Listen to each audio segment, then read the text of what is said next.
नमस्कार सभी दर्शकों को। इस वीडियो में हम डायमंड क्रॉसिंग के बारे में बताएंगे। डायमंड क्रॉसिंग कैसे और कहाँ बनता है और किस टाइप का बनता है। तो पहले तो डायमंड की डेफिनेशन जानते हैं। जब दो लाइनें एक दूसरे को काटती हैं तो उनके कटान बिंदु पर जो आकृति बनती है उसे डायमंड कहते हैं। लाइनें एक दूसरे को दो तरह से काटती हैं। नंबर एक, लंबवत यानी परपेंडिकुलर। जब लाइनें एक दूसरे को लंबवत काटती हैं तो कटान बिंदु पर वर्गाकार आकृति बनती है, इसलिए इसे स्क्वायर डायमंड कहते हैं, जैसा कि चित्र में दिखाया गया है। दूसरा, तिरछे यानी जब दो लाइनें एक दूसरे को इंक्लाइन काटती हैं, यानी 90 डिग्री से कम के कोण पर काटती हैं। जब लाइनें एक दूसरे को तिरछा काटती हैं तो कटान बिंदु पर समानांतर चतुर्भुज बनता है, जैसा कि चित्र में दिखाया गया है।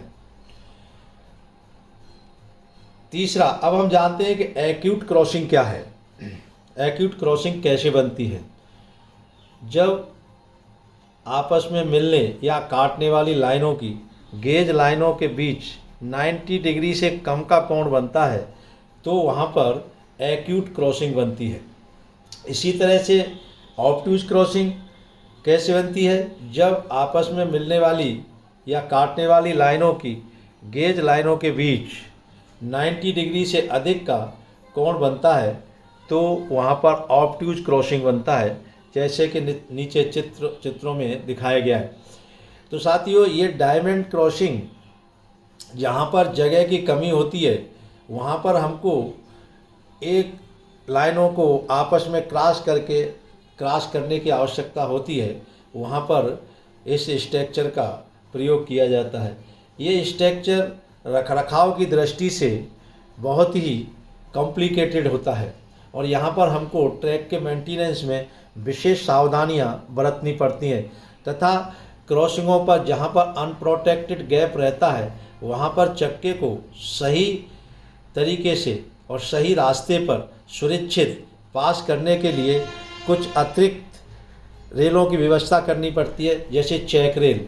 तो ऑब्ट्यूज क्रॉसिंग के सामने एक चेक रेल का इस्तेमाल किया जाता है, जो कि रनिंग रेल से कुछ ऊंची रखी जाती है, लगभग 25 mm ऊंची रखी जाती है, जिससे कि पहिए को लेटरल सपोर्ट मिल सके और वह अपने सुरक्षित और सही रास्ते पर चल सके। तो साथियों, अगले वीडियो में हम डायमंड क्रॉसिंग के प्रकार के बारे में बात करेंगे कि डायमंड क्रॉसिंग कितने प्रकार के होते हैं तथा उनसे कितने मूवमेंट होते हैं। धन्यवाद साथियों।